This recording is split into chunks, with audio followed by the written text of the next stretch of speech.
Um choque entre duas aeronaves esta tarde. Uma delas era um avião da Gol. 29 de setembro de 2006.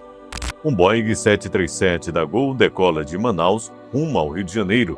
A bordo estavam 154 pessoas que jamais imaginariam que aquele seria o seu último voo e que estava prestes a entrar para a história de uma forma terrível. Do outro lado, um jato Legacy 600, recém-saído da fábrica da Embraer, corta os céus do Brasil em direção a Miami, nos Estados Unidos. O que aconteceu a seguir foi um dos acidentes mais impactantes da história da aviação brasileira. Erros técnicos, falhas de comunicação e uma sucessão de decisões equivocadas levaram a uma colisão mortal em pleno ar. Mas como isso foi possível? Como dois aviões modernos, equipados com tecnologia de ponta, puderam se encontrar no mesmo ponto do espaço aéreo? Já contamos a história desse desastre aqui no canal, porém hoje vamos recontar em detalhes essa tragédia que abalou o mundo inteiro.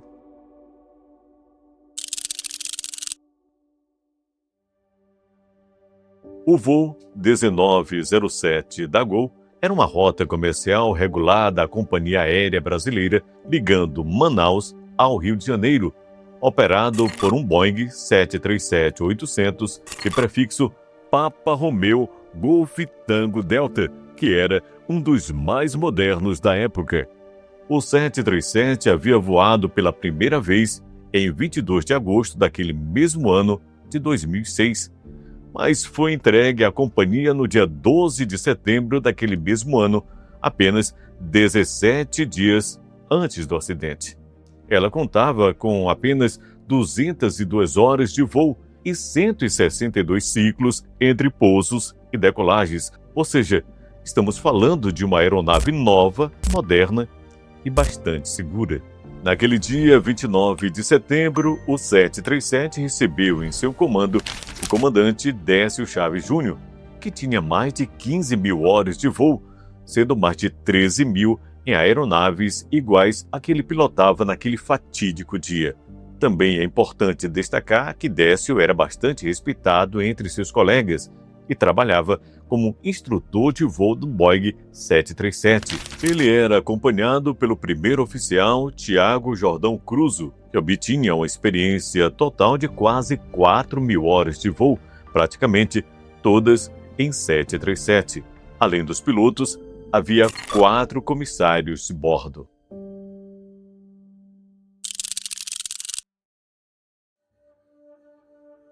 Do outro lado da história estava um Embraer Legacy 600, jato executivo fabricado aqui no Brasil.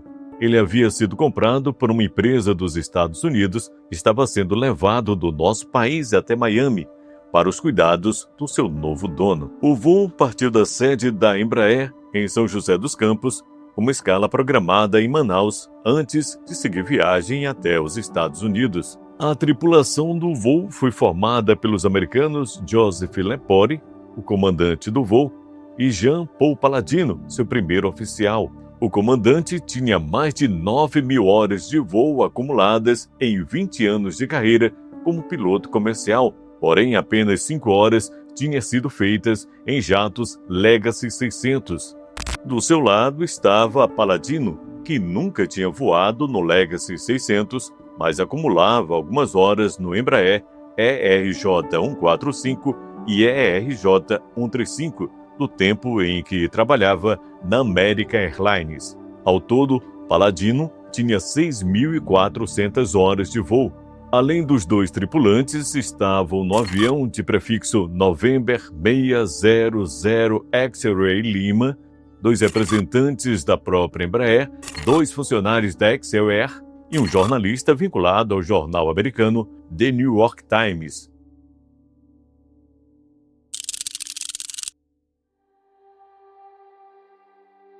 O Legacy 600 decolou de São José dos Campos às 14 horas e 51 minutos no horário de Brasília e seguiu para Manaus conforme o planejado. Durante o voo, ele deveria manter o nível de cruzeiro FL 370, o que significa que a aeronave deveria manter uma altitude de 37 mil pés, um pouco mais de 11.200 metros de altura, até Brasília, onde mudaria para FL 360 e depois para FL 380, até chegar, enfim, ao seu destino final.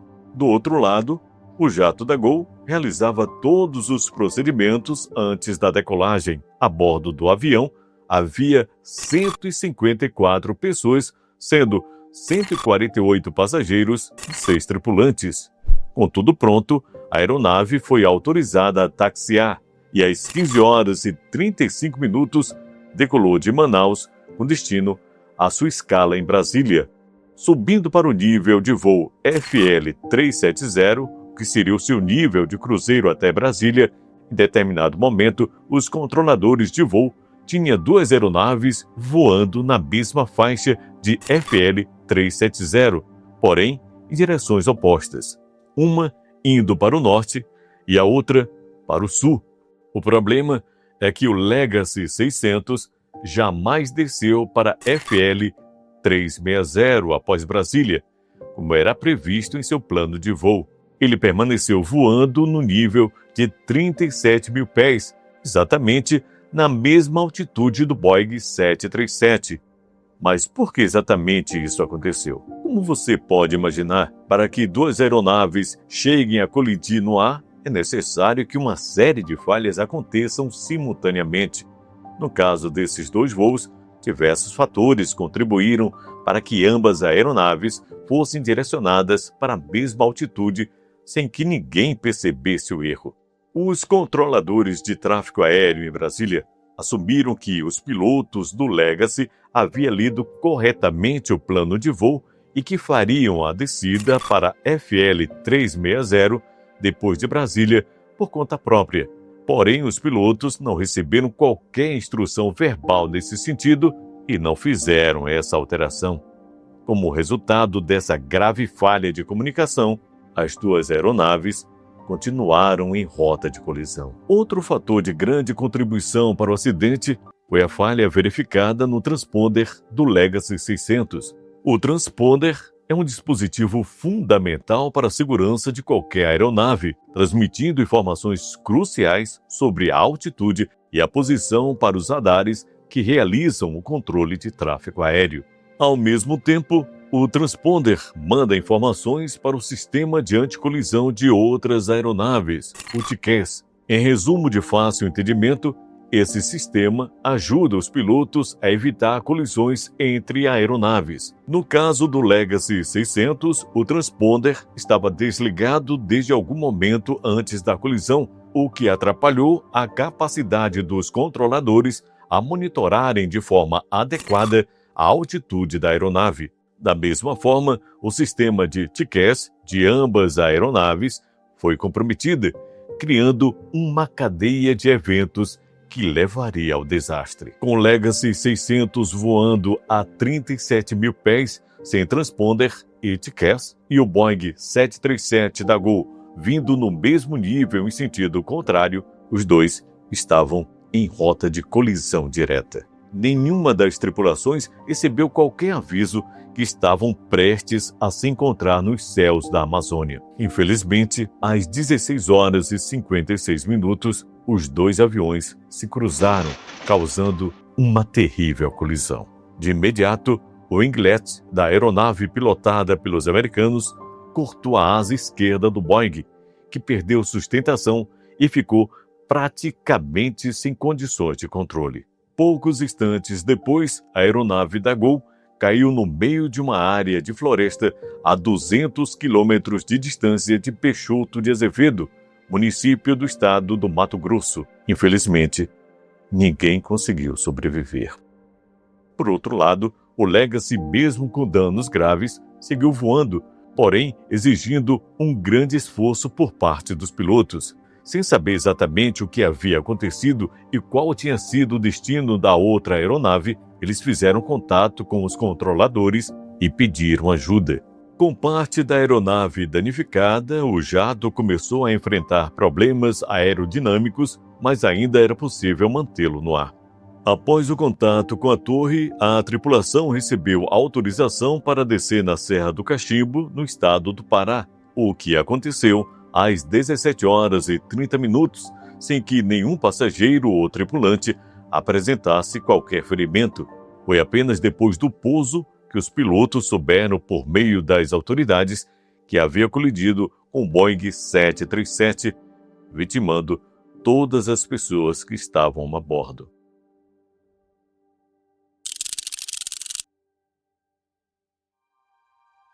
Logo após a perda de comunicação com o voo 1907, o controle de tráfego aéreo começou a temer o pior. A Força Aérea Brasileira foi acionada e deu início às operações de busca ainda naquela noite. Helicópteros e aeronaves da FAB localizaram os destroços do Boeing 737 no meio da floresta e imediatamente todos perceberam que o impacto havia sido forte demais para permitir que alguém sobrevivesse.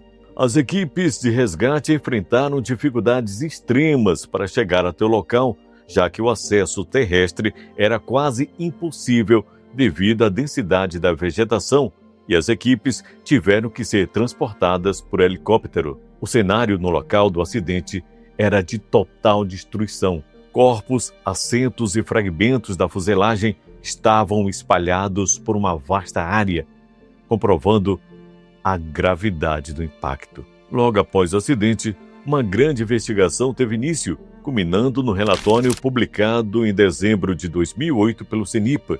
O documento responsabilizou em partes a equipe de controle de tráfego aéreo, mas não deixou de destacar as falhas cometidas pelos pilotos americanos que estavam no comando do Legacy. Eles foram ouvidos em 2011 e condenados pela Justiça brasileira a 4 anos e 4 meses de prisão em regime semiaberto devido ao crime de atentado contra a segurança de transporte aéreo na modalidade culposa, isto é, quando não existe a intenção clara de matar. A sentença do juiz no processo determinou que os pilotos não agiram de forma correta ao falhar na verificação do funcionamento do transponder e do TCAS, mas muito por conta da falta de colaboração da Justiça dos Estados Unidos, Joy Lapore e Jean Palladino nunca cumpriram suas penas. Nos últimos anos, a Embaixada dos Estados Unidos não aceitou o pedido do governo brasileiro de extraditar os 2 pilotos, alegando que a medida não tinha amparo no acordo assinado pelos 2 países. Por conta dessa falta de colaboração dos americanos, a pena dos 2 foi considerada prescrita em 2023, o que significa que, no fim das contas, ambos ficaram impunes, apesar da condenação por parte da Justiça brasileira. O desastre do voo Gol 1907 foi um dos mais trágicos da aviação brasileira, revelando falhas no controle do espaço aéreo, problemas de comunicação entre pilotos e controladores e erros humanos, que, em conjunto, resultaram na perda de 154 vidas. A tragédia serviu como um alerta para a importância de protocolos mais rígidos de segurança aérea. Após o acidente, várias mudanças foram implementadas, incluindo melhorias nos treinamentos de pilotos e controladores, além de reforços no sistema de monitoramento de tráfego aéreo. Por mais que nada traga de volta as vidas perdidas naquele dia, o legado do voo 1907 permanece como um aprendizado para que desastres como esse jamais se repitam. A todos os familiares desse desastre, deixamos aqui as nossas profundas condolências.